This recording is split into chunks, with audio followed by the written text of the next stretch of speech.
พวกที่ทำร้านอาหารแบบแพงๆอ่ะที่เคยได้ยินมาที่เพื่อนเคบอกนะก็คืออาจจะไม่ได้ค่าจ้างรายชั่วโมงแต่ได้ตังค์จากติปนึกออกป่ะบางที่ร้านอาหารหรูๆอย่างเงี้ยให้ทีนึง$40 $100เนี้ย3,000 บาทค่าติปอ่ะ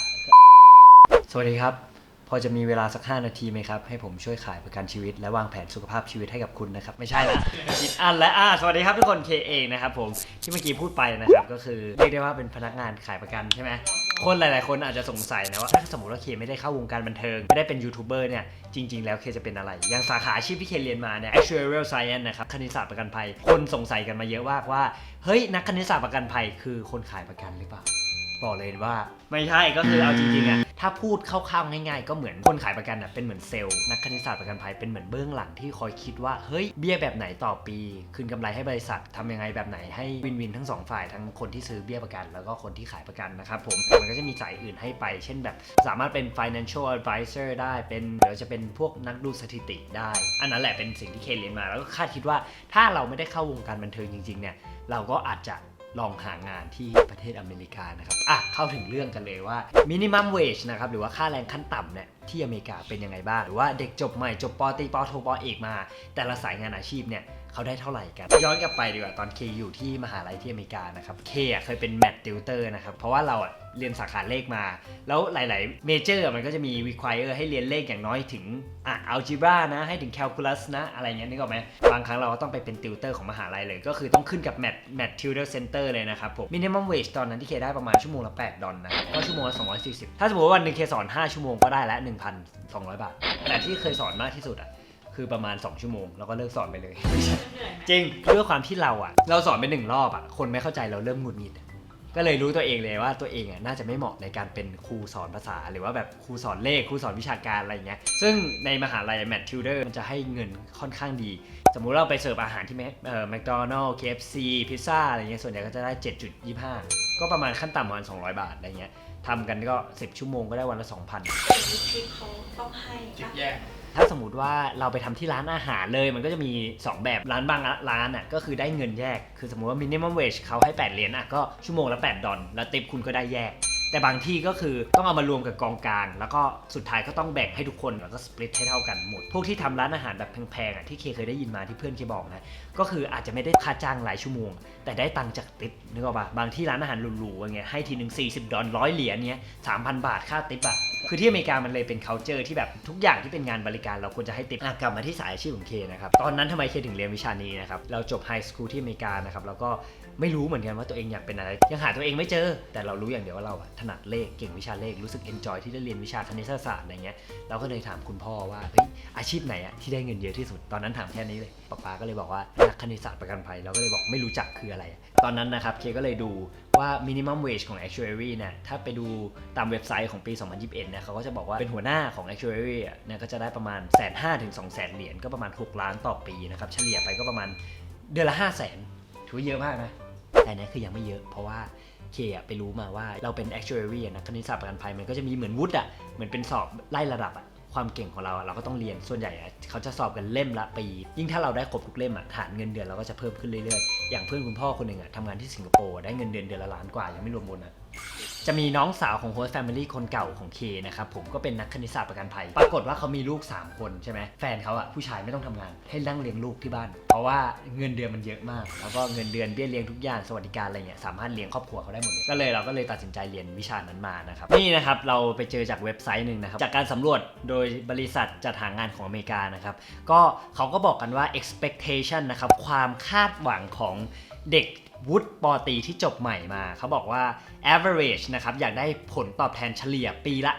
$50,000นะครับ US ดอลลาร์นะครับหรือว่าประมาณ1,670,000 บาทนะครับผมหรือเฉลี่ยแล้วตกเดือนละประมาณ 139,000 บาท 140,000 บาทนะครับผมก็อันนั้นคือต่อเดือนของ expectation ของนักเรียนที่จบใหม่และได้ทำงานอาชีพนั้นนะครับกลับมาที่ประเทศไทยจบปตรี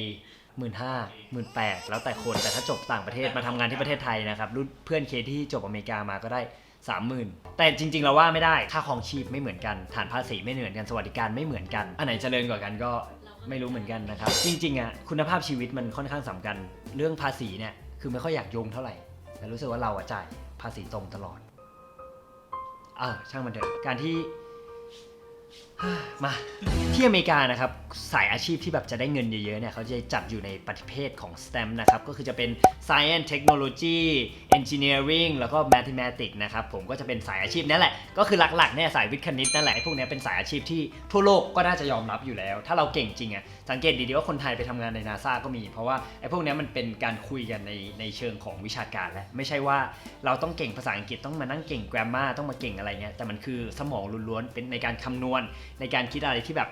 ค่ามั่นคงคือไอ้พวกนี้จะเป็นวิชาที่แบบได้เงินเยอะผลตอบแทนสูงอะไรเงี้ยครับผมก็เผื่อเป็นไอเดียสำหรับใครที่แบบอยากไปเรียนที่อเมริกาแล้วถ้าเราหางานได้ก็เป็นเขาเรียกว่า good opportunity นะครับเป็นโอกาสที่ดีของชีวิตนั่นแหละอย่างที่อเมริกาเนี่ยมันด้วยความที่มี52 state นะครับผมมีหลายรัฐมากซึ่งแต่ละรัฐเนี่ยมันควบคุม by governor ของเขาเอง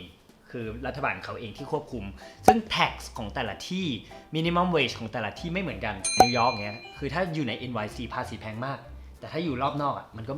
บางลงอย่างที่ชิคาโกอ่ะอิลลินอยส์มินิมัมเวจในชิคาโกถ้าจำไม่ผิด10 กว่าเหรียญนะแต่ถ้าอยู่รอบนอกประมาณ$8ตอนสมัยเคเลียนนะอันนี้สมัยเคเลียนตอนนี้ไม่รู้แล้วเป็นยังไงแต่วิสคอนซินอ่ะมินิมัมเวจอยู่ประมาณ$7